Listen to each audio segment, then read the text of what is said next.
deliberations in respect of cost sheet. Say one more problem, it is being given. So far as solution to that problem is concerned, at the outset it appears to be too easy, but equally it is a bit ticklish also. Ticklish in the sense solution is not ticklish, but only the method of ascertainment of your number of units sold, it is not given, which we have to either ascertain or we have to arrive at. You go through the problem. In the problem, it is specifically given in the last para, output number of units produced 12,800 units. Further, this problem comprises of opening stock of finished goods plus closing stock of finished goods. It includes opening stock of finished goods plus closing stock of finished goods. Now, how much is the total quantum or quantity in respect of opening stock of finished goods? It is given as 800 units.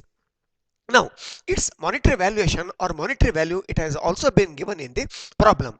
Similarly, closing stock of finished goods, it is given in the problem as 1600 units. But in this problem, it is given as 6400 rupees. But in your examination, that 6400, which is the monetary value of closing stock of finished goods, is concerned, usually it will not be given, because that you have to either calculate or that you have to ascertain.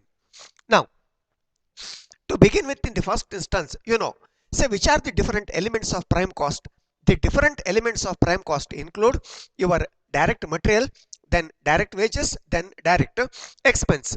Now, towards the calculation of, or for the purpose of ascertainment of material cost, in this problem, opening stock of raw material is given, plus fresh purchases made during the current period is also given, plus closing stock of finished goods is also given. Now, opening stock of raw material is concerned, it is the quantum of raw material, say, which is being stored or which is in stock as at the commencement of the either your period which is under consideration or during the commencement of the current year. Now, in this problem, opening stock of raw material is given as rupees 4,000. Now, fresh purchases made during the period given as rupees 24,000.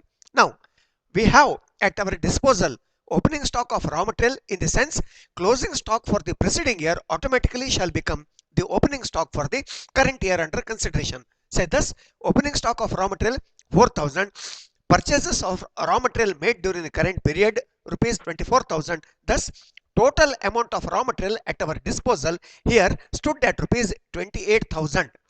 Now, as at the fag end of the period under consideration or period under review, definitely there stands a closing stock of 4,400 rupees.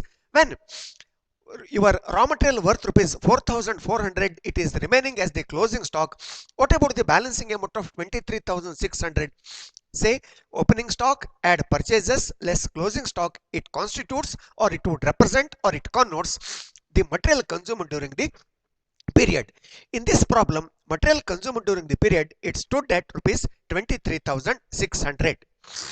Now, which is the second element or which is the second component of prime cost? In this problem, say the second element of prime cost given as direct wages, and it is reflected at a figure of rupees 20,000. Now, one more element is there, that is direct expense, but in this problem no expense pertaining to direct expense being given. As such, you need not have to incorporate direct expense. So thus, in this problem, prime cost comprises of only the direct material consumed plus direct wages, and accordingly prime cost, it stands at rupees 43,600. Say thus, prime cost comprising of direct material cost and direct wages stood at rupees 43,600. Obviously, the next question would be prime cost to produce, or else 43,600 being the total amount of prime cost is incurred to produce how many number of units of output? It is incurred to produce, you keep it in mind, that 12,800 units. Say thus, the prime cost incurred to produce 12,800 units stood at rupees 43,600. If you further go in for Ascertainment of unit cost. How much is the worth of raw material consumed during the period? 23,600. Now, to produce how many number of units? 23,600 units. Sorry, to produce how many number of units? Raw material worth rupees 23,600 is used. It is used to produce 12,800 units. Therefore, cost per unit, it stands at 1.84. Similarly, direct wages incurred rupees 20,000 to produce how many number of units? 12,800 units of output.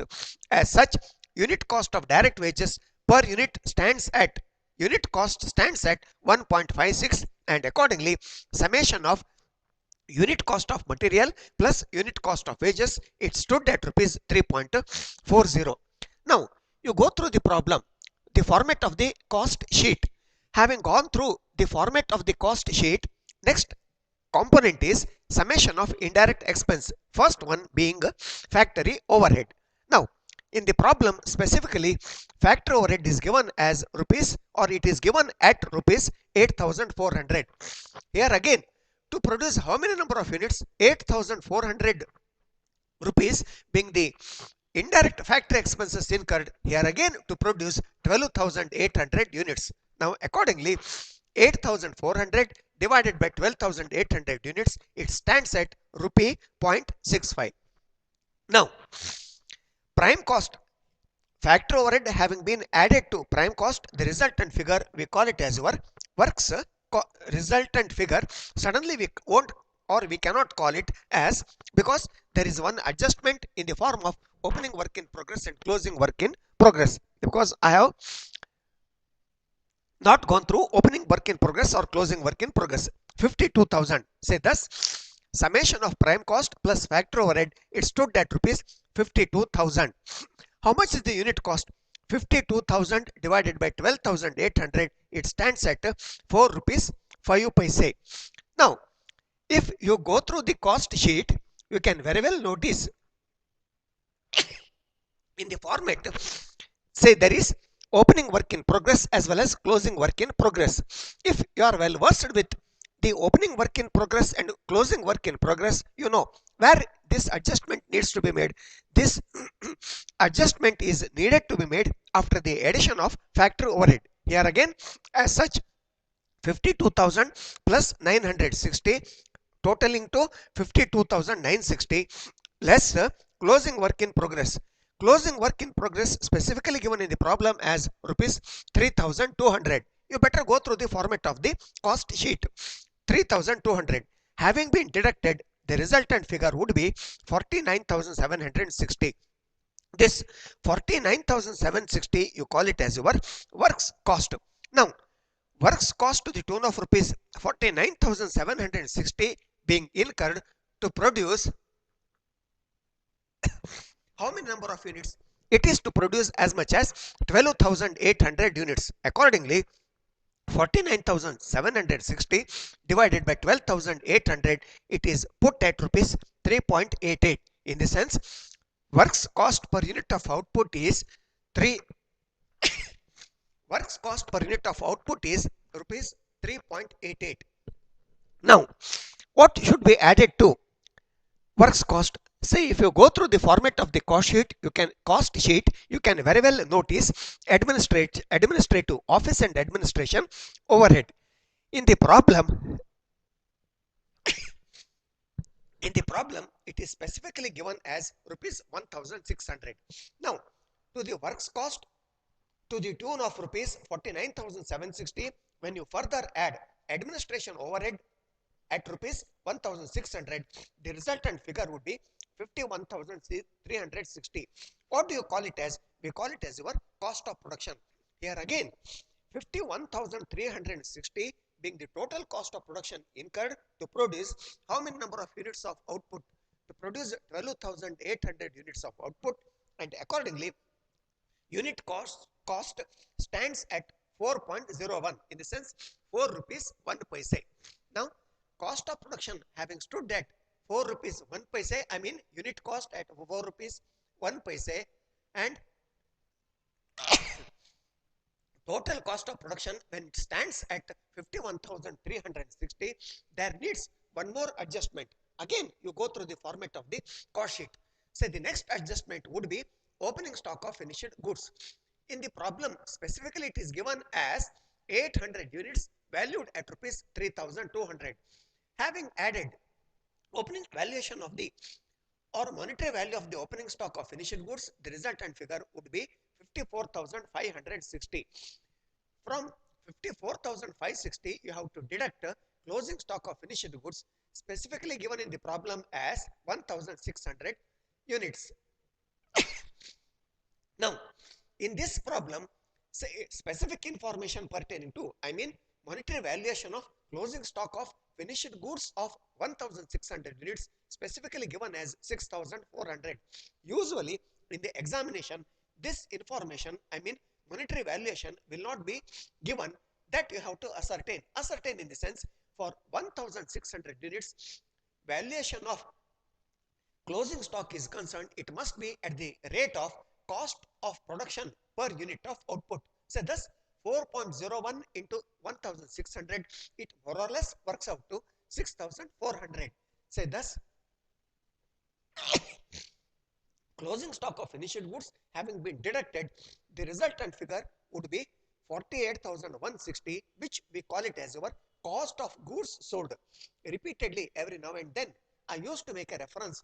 I will call it as COGS, but in the examination you cannot write it as COGS, but you have to write it as cost of goods sold. How much is the worth of cost of goods sold? The worth of cost of goods sold, it stands at 48,160. Now, the next problem would be, or the next issue would be, now for the time being, I will keep it in abeyance. Now, add selling and distribution overhead, specifically given in the problem as at the rate of 40 paise per unit. Now, the next question would be, how many number of units were sold? Say thus, it has its direct link here. Cost of goods sold, in the sense, cost of goods sold, the number of goods sold, you have to either arrive at or you have to ascertain. How can it be in this example or in this solution, it is reflected at 12,000 units. But if you go through the problem, nowhere you can notice 12,000 units. But interestingly, now your question will be how it is arrived at 12,000 units. Now, working note is being given. Now, how much is the opening stock of finished goods? Opening stock of finished, it is in terms of units. Opening stock of finished goods is 800 plus number of goods produced during the current period 12,800. Thus, how much is the total stock of finished goods at my disposal for the purpose of sale? I hope you agree with me. These two having been added, 13,600 units of commodities are at my disposal for the purpose of sale. Further, presume at the fag end of the periodicity or at the fag end of the period under consideration, specific information pertaining to closing stock of finished goods is given as 1,600. Now, 1,600 units of output when it is still lying in the godown or remaining in the godown, the next question would be, where went the balancing 12,000 units? Where went the balancing 12,000 units is concerned, definitely this is the number of units which have either been disposed of or which have been sold. So thus, selling and distribution expense is concerned, it is to be calculated only against the number of units sold, but never against the number of units produced. Number of units produced may be 12,800. Further, there was opening stock of finished goods to the tune of 800 units. Now, closing stock of finished goods, it stands at 1,600. Thus, where went the balancing 12,000 units? The balancing 12,000 units were sold at the rate of 40 paise per unit. Say the total selling and distribution overhead, it stands at rupees 4,800. Now, unit cost is concerned 40 paise, because specifically given in the problem as 40 paise per unit. Thus, having been added up, the resultant figure would be cost of sales. Cost of sales 52,960. Unit cost of sales 4 rupees 42 paise. Further in the problem specifically given, total sales revenue generated 60,000. 60,000 minus 52,960 being the cost of sales, the balancing figure must be profit. In this problem, balancing amount of profit is concerned, it stood at rupees 7040 at the rate of 58 paise per unit. Now 7040, it needs to be divided by 12,000 but not divided by 12,800. Never divided by 12,800 because number of units sold is 12,000. Say thus, this profit to the tune of rupees 7,040 being reaped in respect of the sales executed to the tune of 12,000 units. Thus, 58 paise. Thus, total sales revenue generated 60,000, selling price per unit 5, profit margin 7,040 in total.